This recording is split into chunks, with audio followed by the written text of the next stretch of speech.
Bhavnagar terminus યાર્ડમાં pit line 2ના મરામત કામને કારણે 45 દિવસ ટ્રેનોના સંચાલનમાં ફેરફાર.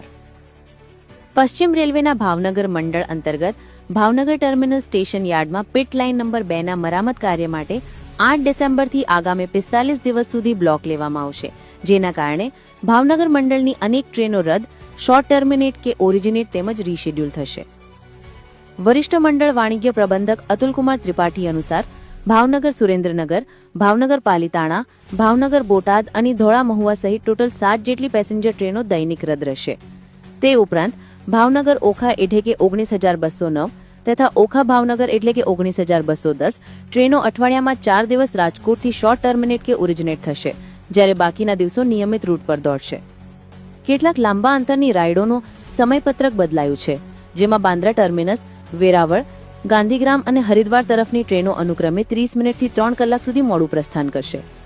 આ ફેરફારો પિટલાઇનનું કામ પૂર્ણ ન થાય ત્યાં સુધી અમલમાં રહેશે. રેલવે દ્વારા મુસાફરોને સલાહ આપવામાં આવી છે કે મુસાફરી પહેલા સત્તાવાર વેબસાઇટ પર ટ્રેનની અદ્યતન માહિતી ચકાસી લેવી.